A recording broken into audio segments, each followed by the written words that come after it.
தீபாவளி அது வந்து அமாவாசை அன்றைக்கி வர்றதில்ல. அமாவாசைக்கு முதல் நாளான சதுர்த்தசி அன்றைக்கி தான் வர்றதுன்றத ஆய்வு பண்ணி புரிஞ்சுக்கிட்டேங்க. இது 3 வருஷம் தெரியுது உங்களுக்கு. 2019, 2022, 2020 இந்த 3 வருஷம் பஞ்சாங்கத்தை எடுத்து பார்த்தேன். இதில் வந்து கரெக்டாக சதுர்த்தசியில் தான் இருக்குது. ஏன்னா மதியானத்துக்கு மேலே தான் அமாவாசை ஆரம்பிக்குது.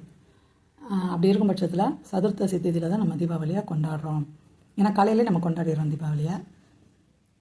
தீபாவளி பண்டிகை 5 நாட்கள் கொண்டாடப்படும் பண்டிகை அப்படின்னு சொல்கிறாங்க. திரையோதசி, சதுர்த்தசி, அமாவாசை, பிரதமை, துவிதியை. இதில் வந்து இந்த சதுர்த்தசி அன்னைக்கு தான் வந்து நரக சதுர்த்தசின்றாங்க. நரகாசுரனுக்காக கொண்டாடப்படுகிற நாள், அதாவது தீபாவளி வந்து சதுர்த்தசி அன்னைக்கு தான் வருது. அமாவாசை அன்னைக்கு வர்றதில்ல. இதுதான் இப்போ நான் இந்த பஞ்சாங்கங்களை பார்த்து தெரிஞ்சுக்கிட்டது.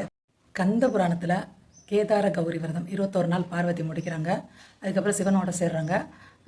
சிவனோட தன் உடலில் பாதியை வந்து பார்வதி கொடுத்த அர்த்தநாரீஸ்வரரை மாறுற நாள் தான் தீபாவளி அப்படின்னு கந்தபுராணத்தில் இருக்குது அப்படின்னு சொல்லிட்டு சொல்கிறாங்க.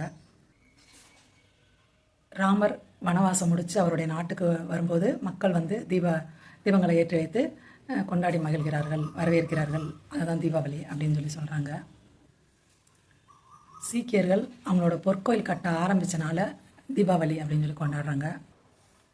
தீபாவளி அமாவாசைக்கு அப்புறமா வர்ற அந்த துவிதியை திதி இருக்குல்ல, அன்னைக்கு வந்து பெண்கள் வந்து தன் உடன் பிறந்த சகோதரர்கள் நல்லா ஆரோக்கியமாக நல்லா இருக்கணும் அப்படின்றதுக்காக இறைவன்கிட்ட பிரார்த்தனை பண்ணுவாங்க. ராக்கி பண்டிகைன்னு சொல்லுவோம்ல, அது மாதிரியான ஒரு பண்டிகையை வந்து வடநாட்டு பக்கம் கொண்டாடுறாங்க. கிபி 15ஆம் நூற்றாண்டு அப்படின்னா 1500க்கு பின்னாடி தான் தமிழ்நாட்டில் தீபாவளி கொண்டாட ஆரம்பிச்சிருக்காங்க. அதுக்கு யார் காரணம்னா விஜயநகர பேரரசு தான் காரணன்றாங்க. நிறைய நேரம் தமிழ் பற்றி பேசின பெரியவர்கள் எல்லாருமே நம்மளோட பழக்க வழக்கங்களில் நிறையா வந்து விஜயநகர பேரரசு வந்து தமிழ்நாட்டுக்குள்ளே பூந்த பிறகு தான் மாறி இருக்குது அப்படின்னு சொல்லிட்டு சொல்கிறாங்க. அதில் ஒன்று தீபாவளி.